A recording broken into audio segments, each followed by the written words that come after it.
Goodwill പാചകത്തിന്റെ മറ്റൊരു എപ്പിസോഡിലോട്ട് ഏവർക്കും സ്വാഗതം. നമ്മളിന്ന് തയ്യാറാക്കാൻ പോകുന്നു ഇടിയിറച്ചി. നമ്മൾ ബീഫ് ഫ്രൈ കഴിച്ചിട്ടുണ്ട്, VDF കഴിച്ചിട്ടുണ്ട്, ബീഫ് റോസ്റ്റ് കഴിച്ചിട്ടുണ്ട്. അതിനേക്കാളൊക്കെ വ്യത്യസ്തതയുള്ളൊരു ടേസ്റ്റാണ് ഇടിയിറച്ചി. നമുക്കെന്നാ പാചകത്തിലേക്ക് കടന്നാലോ?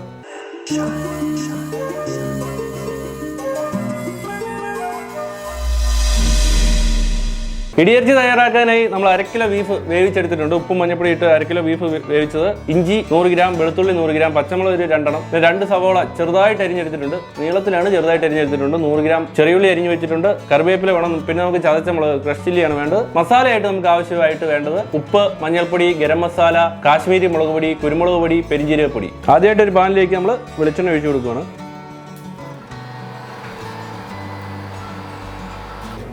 വെളിച്ചെണ്ണ ഇച്ചിരി വേണം, ഒഴിച്ചിട്ടുണ്ട്.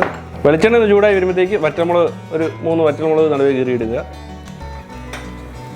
വെളുത്തുള്ളി ഇട്ട് കൊടുക്കുക. അതുപോലെ തന്നെ ഇഞ്ചി, പച്ചമുളക്,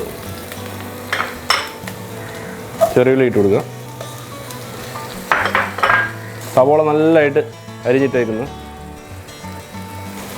ലേശം ഉപ്പ് ചേർത്ത് കൊടുക്കുക.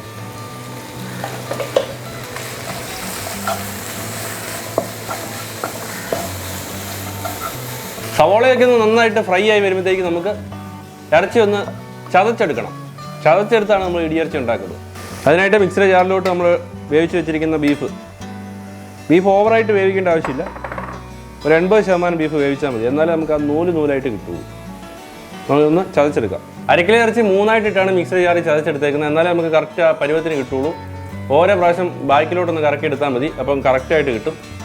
പിന്നെ നമ്മൾ ശ്രദ്ധിക്കേണ്ട വേറൊരു കാര്യം, നെയ്യ് ഒട്ടും ഇല്ലാത്ത നല്ല ഇറച്ചി കഷ്ണം തന്നെ എടുക്കണം ഇടിയിറച്ചിക്ക്.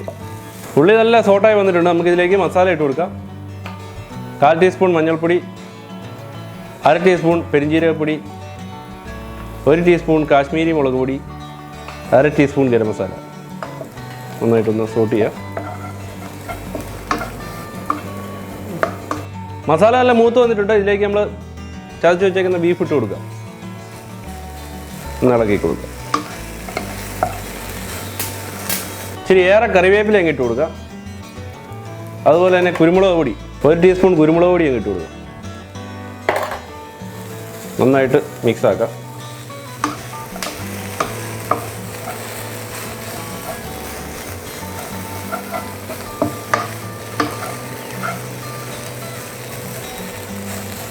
ചതച്ച മുളക് നമുക്ക് ഇട്ട് കൊടുക്കാം. എരിവ് അനുസരിച്ച് ഓവർ എരിവ് ഇഷ്ടപ്പെടുന്നവർ ഇച്ചിരി ഏറെ ഇടുക. എരിവ് അധികം ഇഷ്ടപ്പെടാത്തവർ കുറച്ചിടുക. ചതച്ച മുളക് ഇട്ട് കൊടുക്കുക.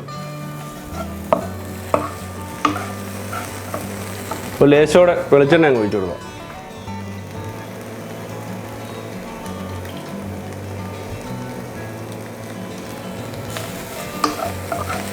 ചട്ടി കിടന്ന് ഇവനൊന്ന് നന്നായിട്ടൊന്ന് ഫ്രൈ ആയിട്ട് വരണം.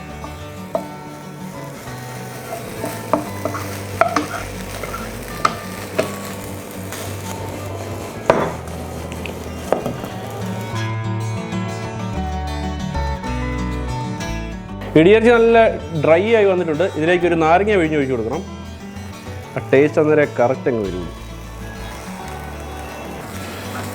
ഇടിയിറച്ചി നല്ല ഡ്രൈ ആയിട്ട് നല്ല സെറ്റായിട്ട് വന്നിട്ടുണ്ട്. ഇടിയിറച്ചി കേടുകൂടാതെ 2-3 ദിവസമൊക്കെ നമുക്ക് സൂക്ഷിക്കാൻ സാധിക്കും. ഫ്രിഡ്ജിൽ വെക്കുവാണെങ്കിൽ ഒത്തിരി ദിവസം സൂക്ഷിക്കാം. ഇതെങ്ങനെയുണ്ടെന്ന് ടേസ്റ്റ് ചെയ്ത് നോക്കാനായിട്ട് നമ്മുടെ ഒരു സുഹൃത്ത് വന്നിട്ടുണ്ട്. നമുക്ക് സുഹൃത്തിനോട് ചോദിച്ചു നോക്കാം എങ്ങനെയുണ്ട് ഇടിയിറച്ചി എന്നുള്ള കാര്യം.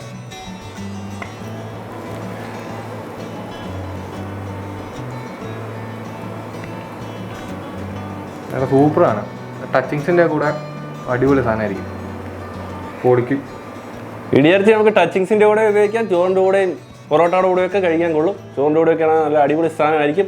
നിങ്ങളെല്ലാവരും ഇതൊന്ന് വീട്ടിൽ ട്രൈ ചെയ്ത് നോക്കുക. നമ്മുടെ ചാനൽ ഇഷ്ടപ്പെട്ട് കഴിഞ്ഞാൽ ലൈക്ക് ചെയ്യുക, ഷെയർ ചെയ്യുക, കമൻറ്റ് ചെയ്യുക. വീണ്ടും മറ്റൊരു എപ്പിസോഡിൽ കണ്ടുമുട്ടാം. Signing off Tijo from goodwill പാചകം.